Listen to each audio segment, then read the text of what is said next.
Everyone is talking about who Towa and Setsuna's mother might be, as if it could be anyone other than Rin. But it definitely got me thinking about her and Sesshomaru. For many people, Sesshomaru is their favorite character in the series, and I don't blame them at all.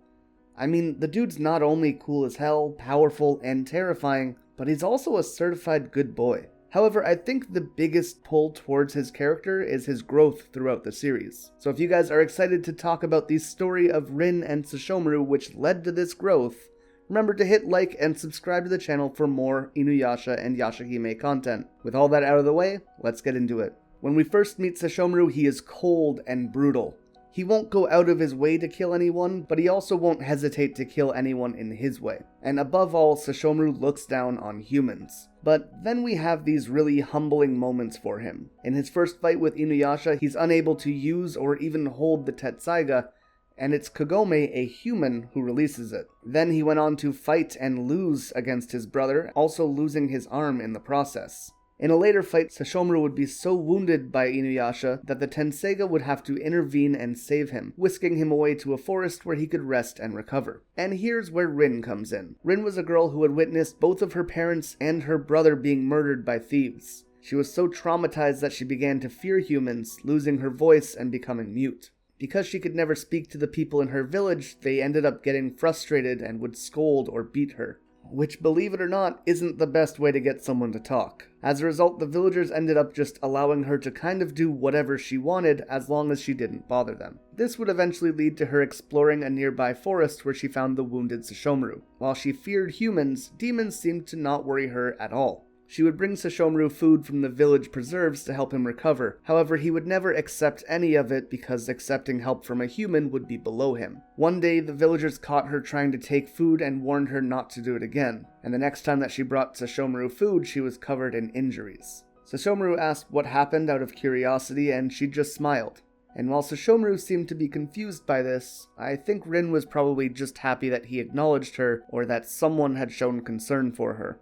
She returned to her home to find a thief rummaging through her food. Apparently he was on the run from the wolf demon tribe. She runs into a forest and is found by a pack of wolves, which killed her. At the same time, Sesshomaru had been rejoined by Jokin and Aoun, and he picks up the scent of blood. He follows it and is eventually brought to Rin's corpse. Originally, he didn't show too much concern, but then the Tenseiga begins to pulsate and shows him the messengers from the underworld. Sesshomaru kills them and revives Rin, allowing her to follow him, with Rin even regaining the ability to talk in the process. He would go on to form a kind of protective bond with her, and she would often be used as bait to lure him out. For example, Naraku asked Kagura to abduct Rin in an attempt to coerce Sesshomaru into hunting down Inuyasha, and of course Sesshomaru would go out of his way to come and save her. And this would extend to any kind of danger Rin was in. Sesshomaru would time and time again go out of his way to keep her safe, even if she was just a human. One of my favorite displays of how Sesshomaru has changed comes in episode 162, called Forever with Lord Sesshomaru. The episode opens up with a group of monks approaching a burning village.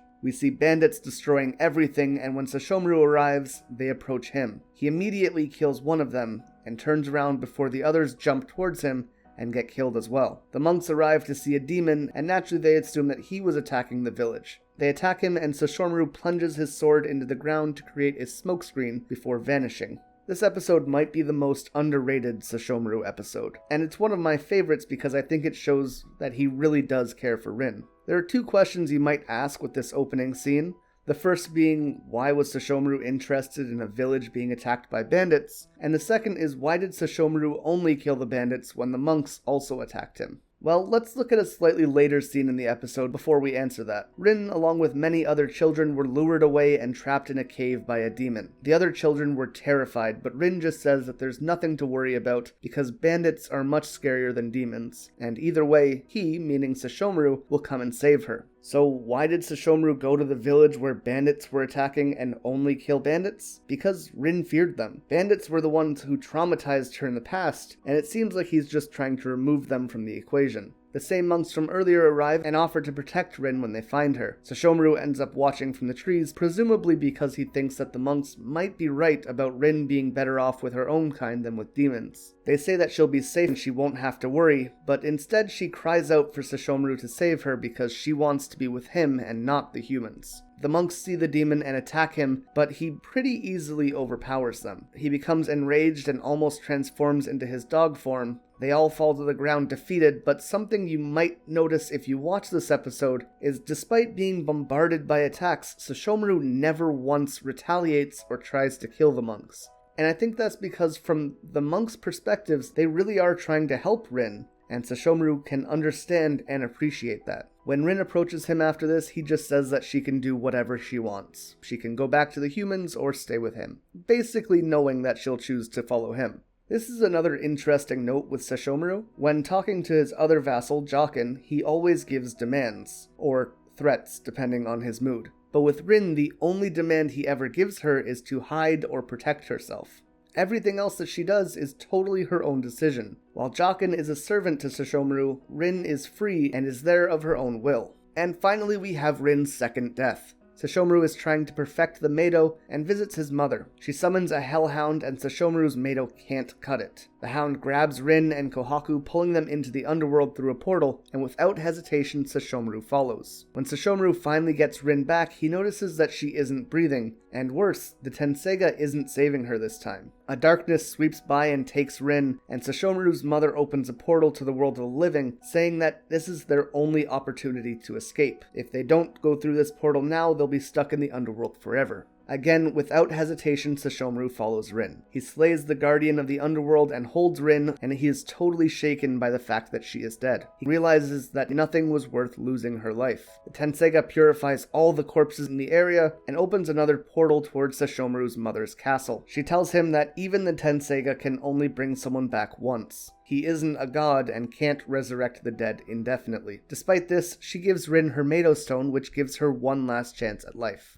After the battle with Naraku, Rin is living with Kaede, and Sesshomaru will even visit the human village to come and see her. While maybe still not seeing humans as equal for the most part, he can certainly understand that there's value to them, and most of all in Rin. It's a pretty great character arc for both of them, with Sesshomaru learning to care not just for other beings in general, but specifically for those beings which he considered to be so far below himself, and with Rin being able to get her life back. And not just in the physical sense, but also in the sense that it's something truly worth living now. Even at one point telling Jaqen that she'll be with Sesshomaru forever, in response to him saying that she'll die long before Sesshomaru does. And there you have it, the story of Rin and Sesshomaru. I really do like these characters a lot, and if you enjoyed their story or just found it interesting, remember to leave a like and subscribe to the channel for more Inuyasha and Yashahime content in the future. With all that being said though, thank you guys so much for watching.